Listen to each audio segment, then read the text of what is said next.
Satan's forces crumble like a mighty wall. The stone that held him in was rolled aside. The Prince of Life and Glory was lifted over all. Now earth and heaven echoes with the choir.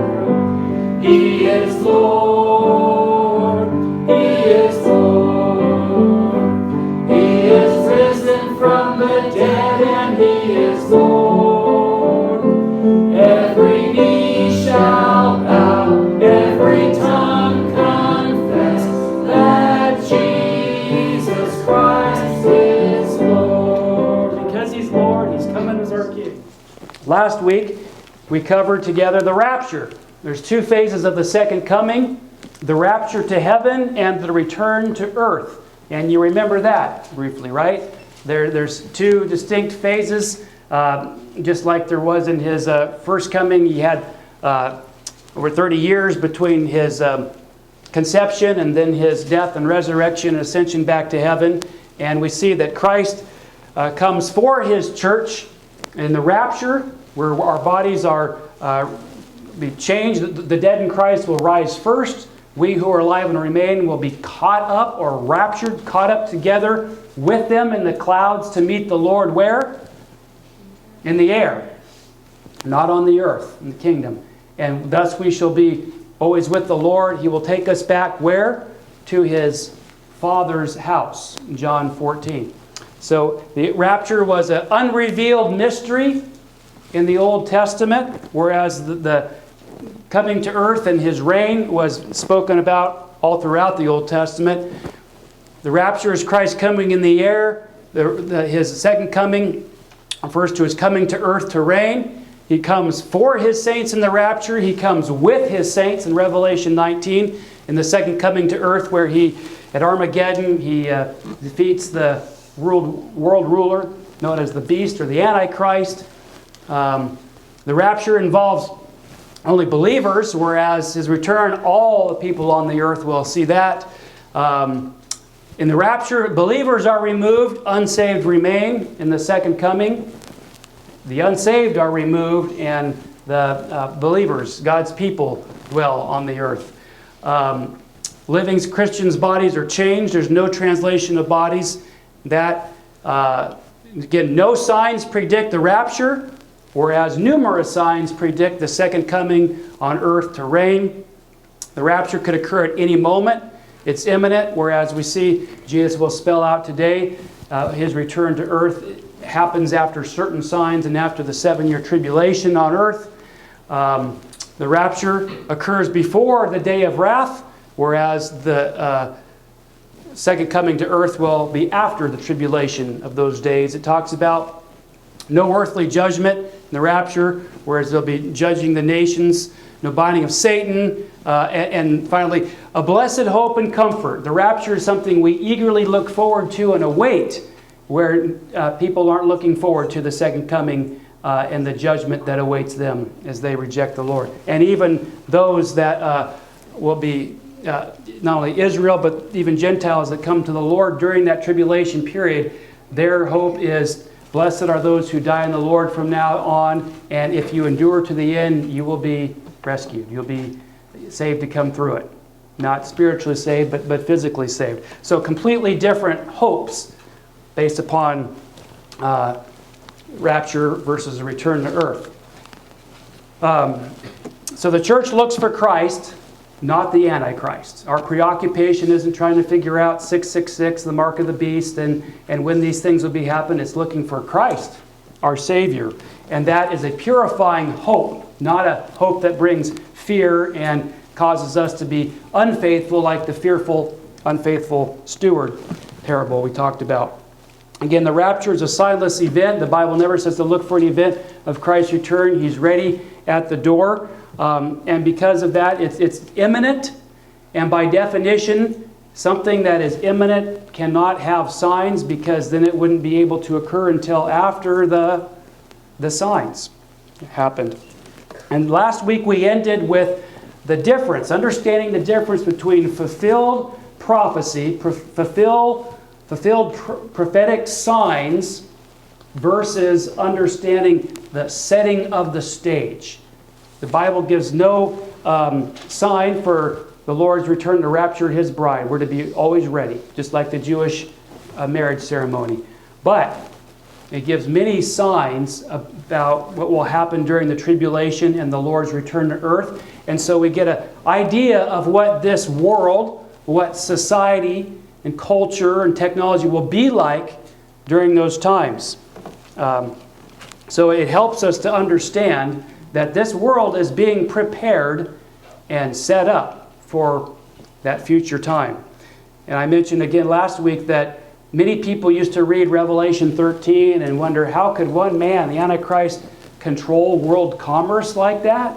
And it's pretty easy to imagine now with the going more and more toward digital society, technology-driven, cashless society where every transaction is monitored and known about. So it's very imaginable, and COVID-19 hasn't fulfilled any specific Bible prophecy, but it has revived globalism. A few years ago, that was on the out. You had Trump, you had Brexit, you had a lot of movement among the nations of the world that we're tired of globalism. We don't want that. And now there's been more and more of a call toward a one world governance, whether it be medically, through the UN or whatever, but a governing body. It's been called the Great Reset to our economy, to our culture, to our country, and top-down government control that socialism brings in. So society is changing fast and for the worse in many situations, and yet we're not to be fearful by that. We can see, wow, that's interesting. While it doesn't tell us that the rapture is any closer around, we do see things that our world is being prepared. The stage is being more and more set. And that doesn't tell us any specific timing, but we can see, wow, these things that the Bible talk about aren't fantasy. They are reality, and they will happen. So it should motivate us to live in anticipation and being prepared for the Lord's return to take us to heaven. So in Matthew 24 today, we are going to look at the signs that the Bible does provide about the tribulation period and Christ coming to earth to reign. We'll see that in what's called the Olivet Discourse.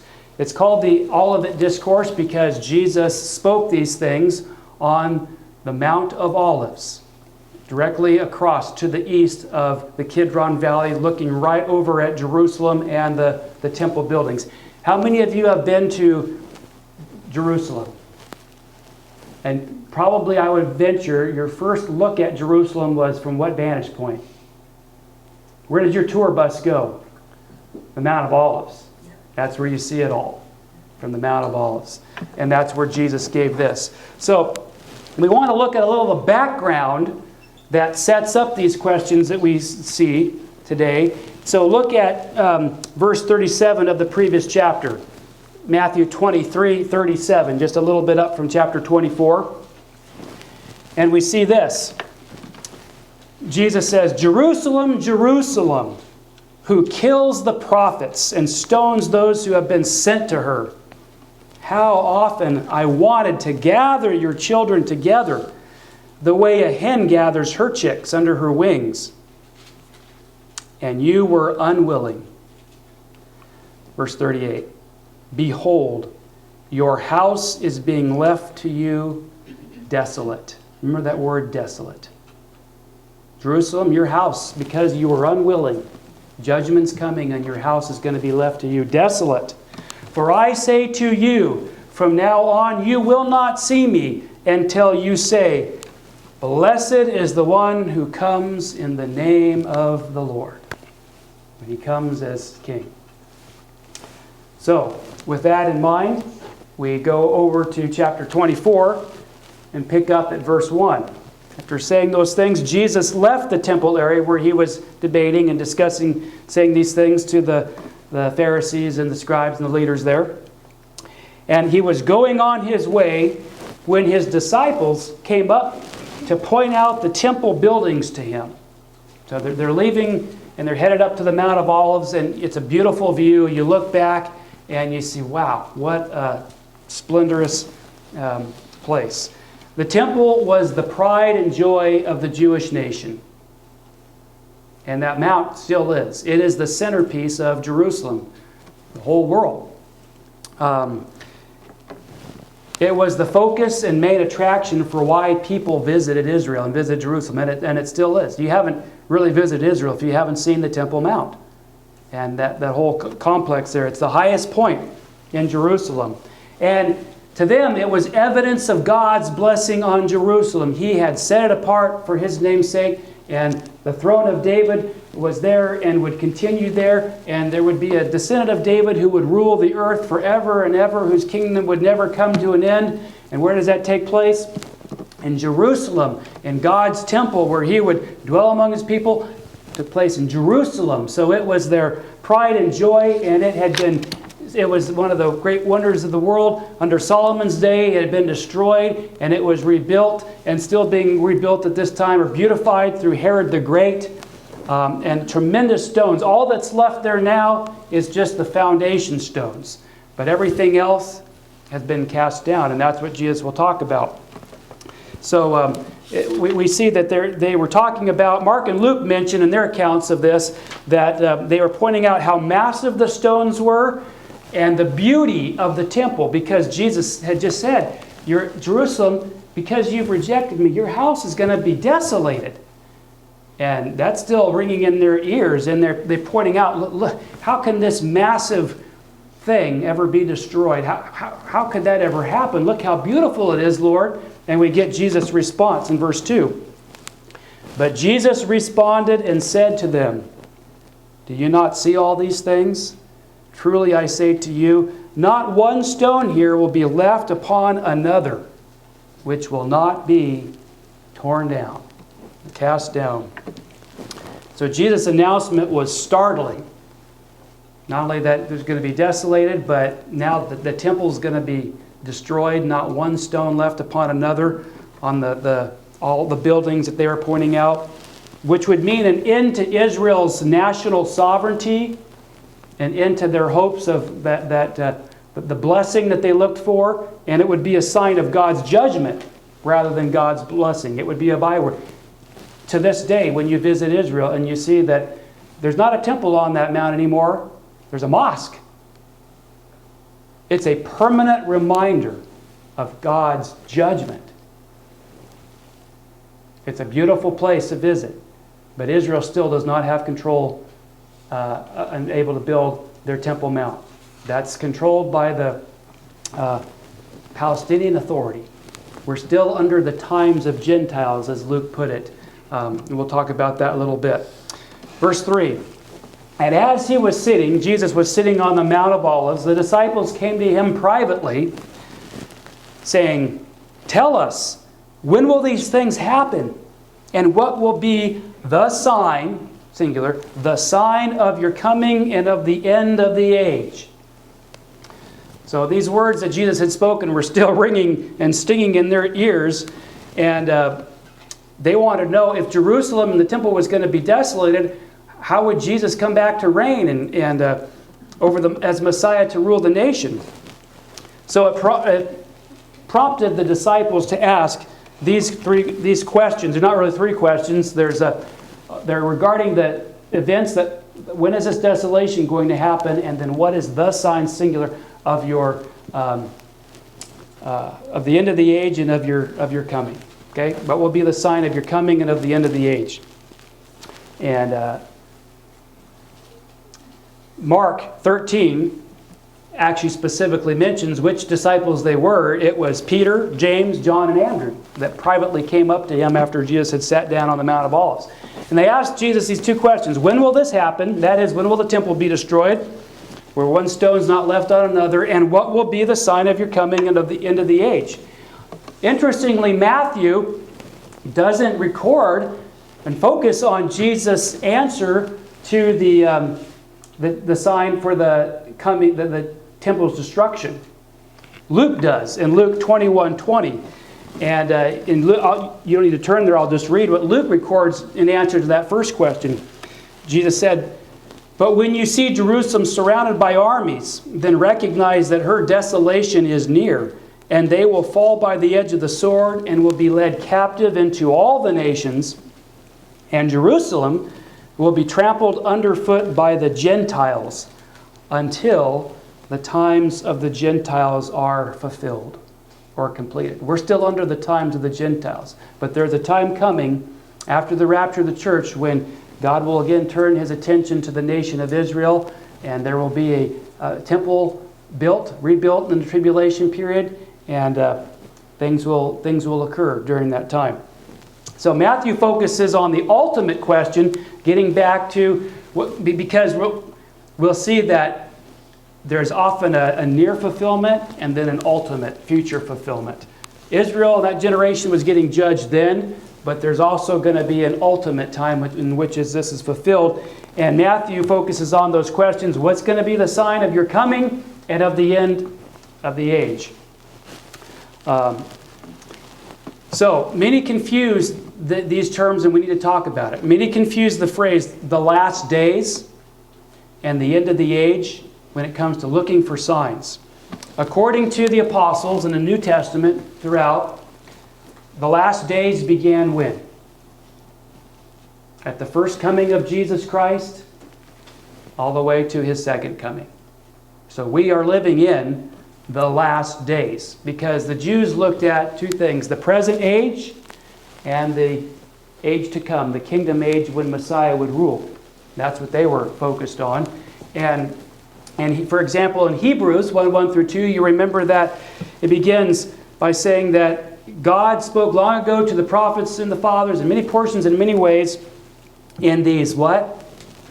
In these last days, he has spoken to us in his Son. So we are in the last days. Paul told Timothy, in the last days you can expect these things. We're in the last days. That's different than the end of the age. The end of the age refers to the fact when Christ's coming would occur, because this age would be end and the Messianic age, the kingdom age, would occur. And that was the hope of Israel, looking forward to that. So the end of the age is the talking about that Messianic kingdom age to come, when Jesus will reign as king. You'll notice that these questions had nothing to do with the church. This is not about the church age. This is about the Jewish age. This is all because, remember, the church was still yet to occur. This is pre-church. This is pre-cross. This is pre-Pentecost. The rapture, mystery of the rapture was not yet revealed at this time. They were focused on how Jerusalem and the kingdom related to Christ's coming. So it's pre-cross and pre-church. So we need to understand that when we have our expectations here. So in verses 4 through 8, Jesus begins to give indications, the signs of the first half of the tribulation. Verses 4 to 8 we'll see as the first half of the tribulation period, called the beginning of birth pangs. Verse 4. And Jesus answered and said to them, "See to it that no one misleads you. For many will come in my name, saying, 'I am the Christ,' and they will mislead many. And you will be hearing of wars and rumors of wars.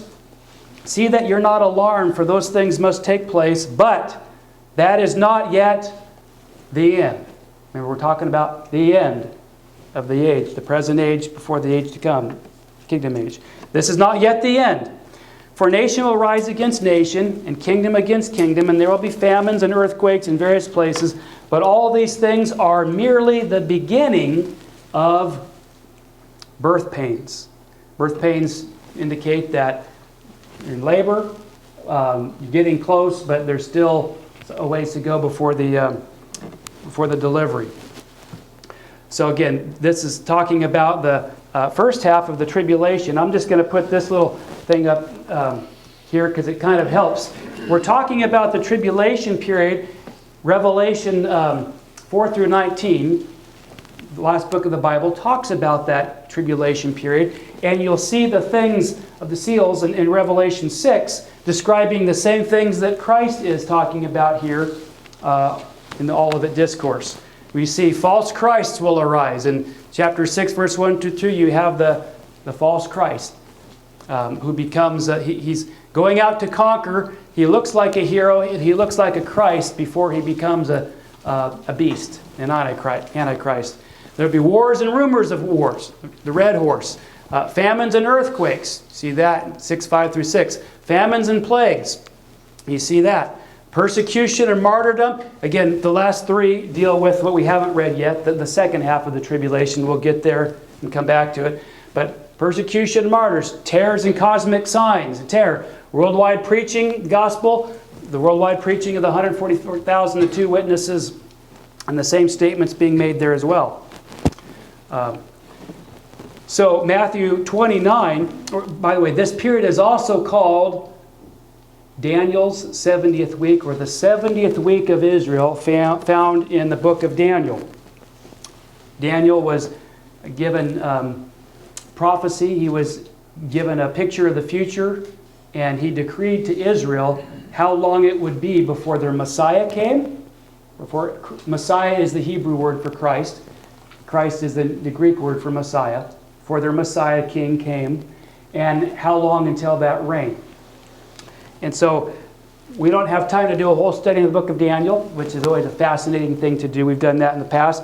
But you don't need to turn there, but I want you to just kind of follow and see, because in a few verses later, Jesus is going to refer to the abomination that causes desolation as spoken of by Daniel the prophet. So in Daniel 9:24, it says this: 70 weeks have been decreed for your people in your holy city. What's the holy city? Jerusalem. Daniel's been praying about that and talking about it. It says 70 weeks. And the word weeks there in Hebrew means what? It's literally 77s. 77s of years. And the context makes that very clear. We won't go through that, but it's 77s, or 70 weeks of years have been decreed for your people and your holy city, to finish the wrongdoing, the transgression, to make an end of sin, to make atonement for guilt, to bring in what? The everlasting righteousness, the kingdom, to seal up prophecy and vision. Why? Because the king's here. And anoint the most holy place. So you are to know and understand, Daniel, from the issuing of a decree to restore and rebuild Jerusalem, that was given by King Cyrus. And remember Ezra and Zerubbabel and Nehemiah, they go back and rebuild Jerusalem because they were in captivity. From that time, the prophetic time clock for Israel begins to tick. From that time, the decree to restore and rebuild Jerusalem until who comes? Christ. Messiah the Prince. There will be 7 weeks, 7 sevens, and 62 sevens, because there was going to be a first week of those things happening, 49 years, and then there was going to be, add to that, another 62 years. What does 7 plus 62 equal? 69. This last week, that final 70th week, is that 7-year tribulation that will be occurring. Okay?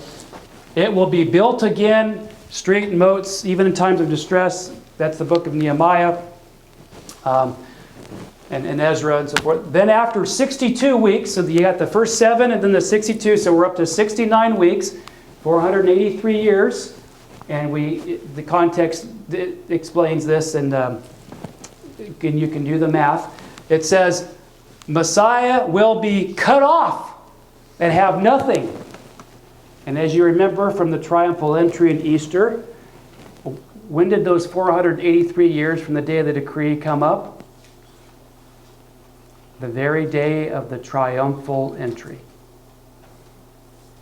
483 years from Cyrus's decree to the rebuilding of the temple and Israel rebuilding and regaining her nation until Messiah, till Christ the Prince came. Right up. This occurs right up to the triumphal entry before Easter, before Good Friday and the crucifixion and resurrection of Christ. Messiah is going to be cut off. What? How can the Messiah who's going to reign the world be cut off? That's a word for being killed. He's done. Your Messiah is going to be cut off. And then bad things are also going to happen after that, because the people and the people of the prince who is to come. Okay, so there's going to be another. We have Messiah the prince. There's going to be another prince. But before he comes, his people, the Roman Empire, his people of the prince who is to come, that's parenthetical, the people will destroy the city and the sanctuary. What's the sanctuary? This is not the sanctuary. The sanctuary is the Holy of Holies and the temple. The temple. The temple is going to be destroyed by the prince who is to come. No, by the people of the prince who is to come. That's why Daniel talks about a revived Roman Empire in the future. It'll be different, but it'll take place in that same area. So the temple is going to be destroyed, and the city. And its end will come with the flood. Even to the end there will be war. What's desolations? Determined. You hear that word there. It's an act of judgment. And then this prince who is to come after the destruction of the temple, he will confirm a covenant, a treaty with the many. That's Daniel's people. He'll we see that in 2 Thessalonians 2. He'll make a treaty with Israel, the people, for there's that final week, for 1 week or 1/7.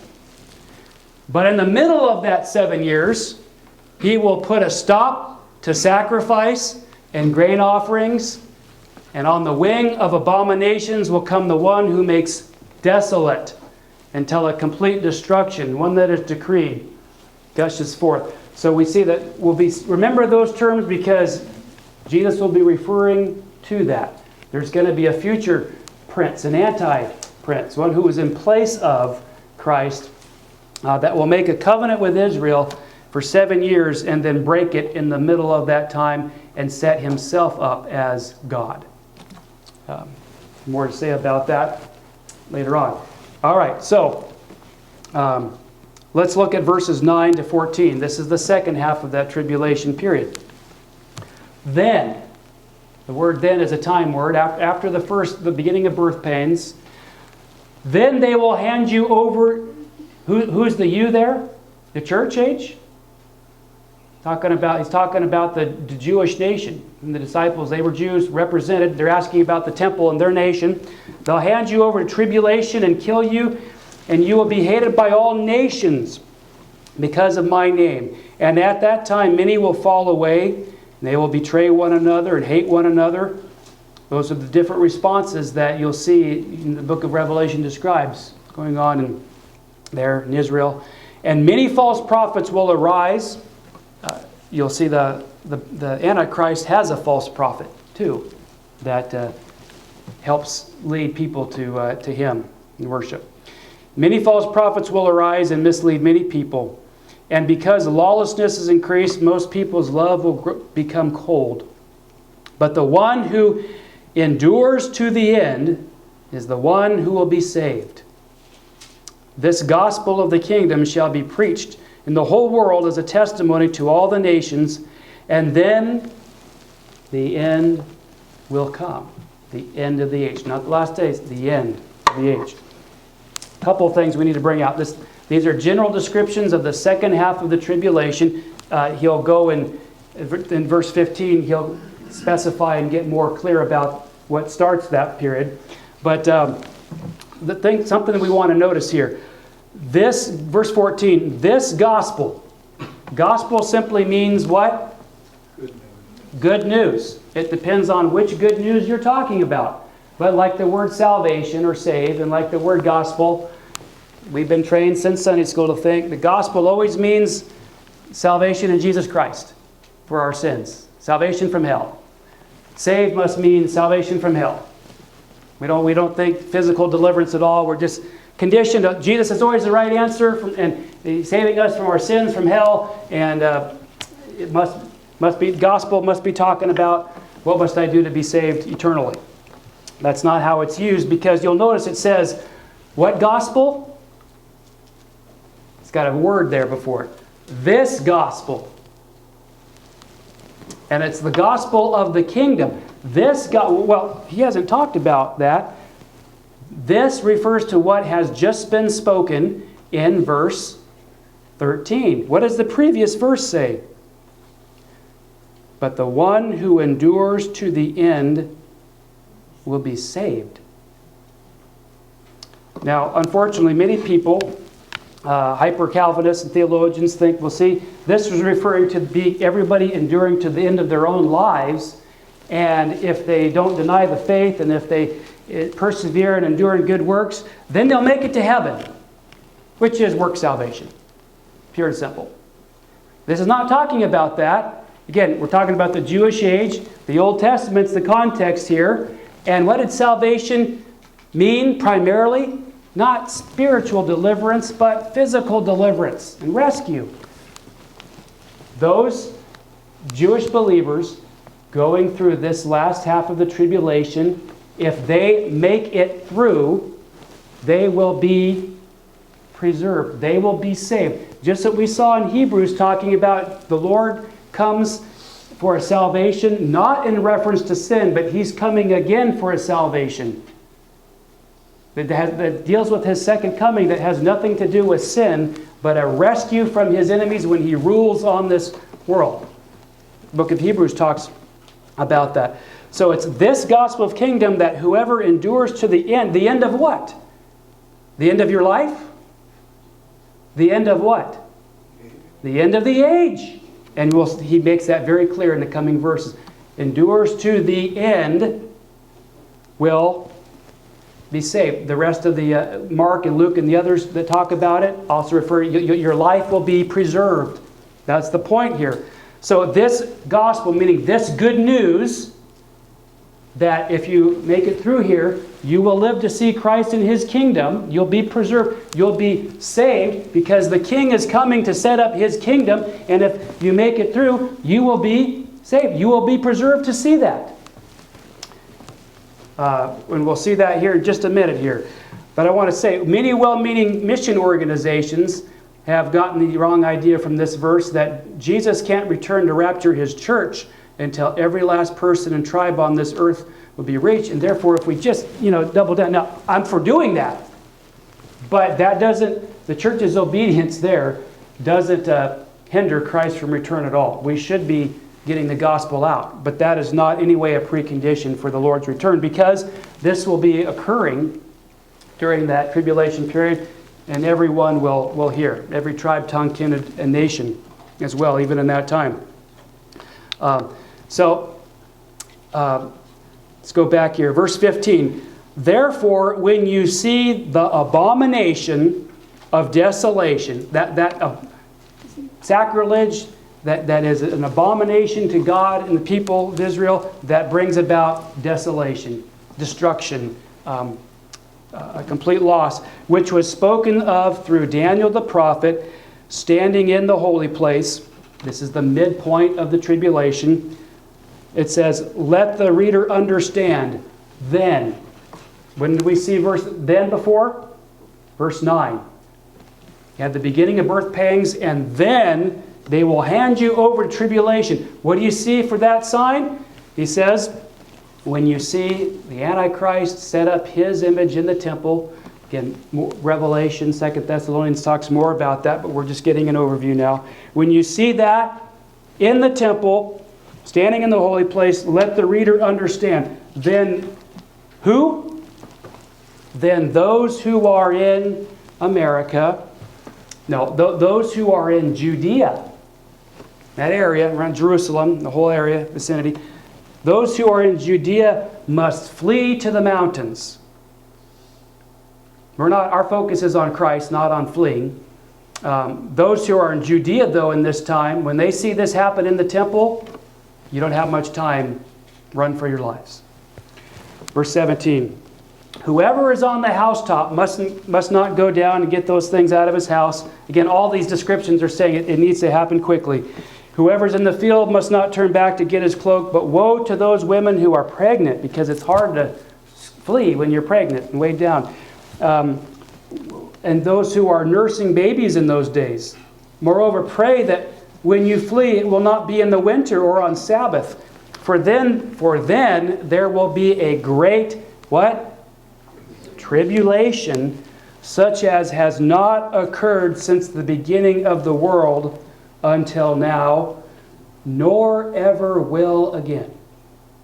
So again, if this was all fulfilled in AD 70, then the Holocaust, none of that stuff could happen because that was supposed to be the worst that it was. No, it's going to get much worse. The future tribulation, the last 7 years, still awaits. And verse 22, this explains he who endures to the end will be saved.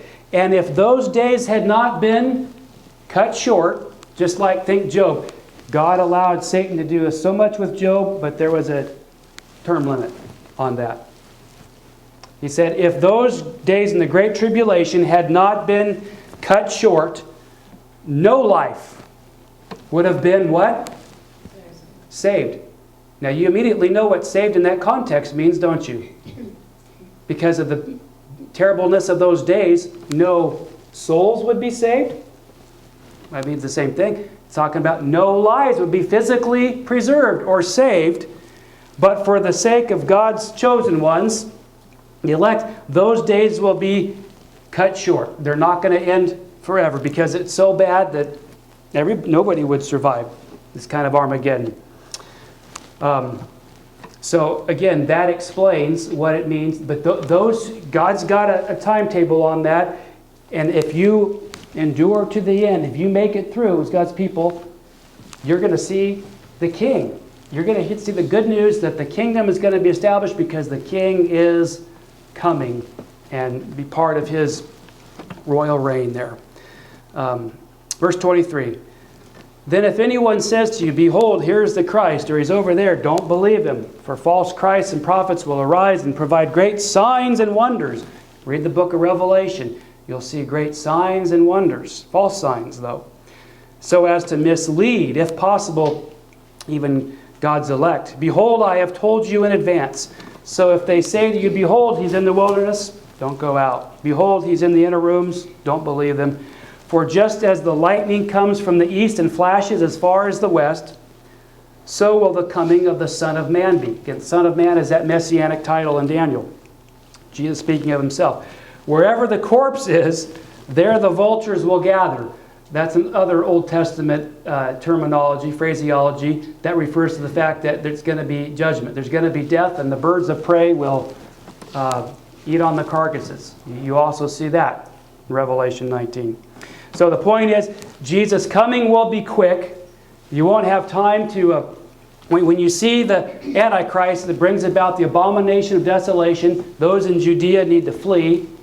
But if you endure, if you survive to the end, you're going to see the King. Because the King and the kingdom are coming. And when he does come, it will be lightning quick. But it will climax in a time of earthly bloodshed, which we see as well. Evil will be finally dealt with. And we see that again in Revelation 19, in Armageddon. Christ comes with his church, and it's pictured as a sword coming out of his mouth, and he strikes the Antichrist right there, puts an end to it. Then we see the glorious return, verses 29 to 31. But immediately after the tribulation of those days, the sun will be darkened. Again, these are quotes from the Old Testament. The sun will be darkened, the moon will not give its light, and the stars will fall from the sky, and the powers of the heavens will be shaken. And then the signs of the Son of Man will appear in the sky. And then all the tribes of the earth will mourn, and they will see the Son of Man coming on the clouds of the sky with power and great glory. And he will send forth his angels with a great trumpet blast, and they will gather together his elect from the four winds, from one end of the sky to the other. Again, this is a quotation there from Daniel 7:13, where he comes in power. And we finally see the elect here talking about the believing remnant in Israel, there who are survived, will be regathered to her land. This is a quotation from Exodus and Deuteronomy, when the trumpet blast gathered the people from all over around. In fact, the word from one end of the sky or horizon to the other doesn't refer to being up in the air, but refers to everything in the land, wherever they're scattered. Deuteronomy 33 says this, "Then the Lord your God will restore you from captivity and have compassion on you and will gather you again from all the peoples where the Lord your God has scattered you. Scattered your countrymen at the ends of the earth. From there the Lord God will gather you. From there he will bring you back. The Lord your God will bring you into the land which your fathers possessed, and you shall possess it, and he will be good to you."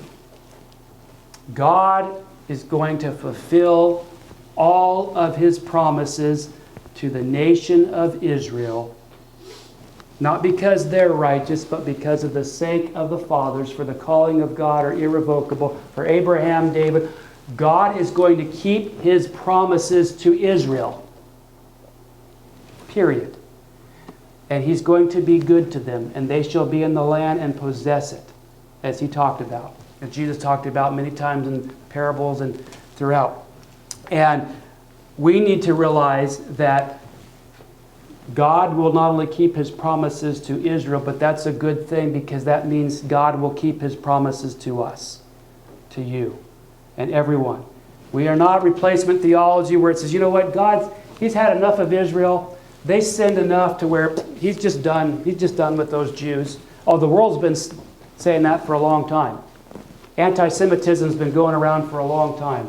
Unfortunately, even among Christians, Hitler picked up some stuff that Martin Luther had said about the Jews. It was wrong.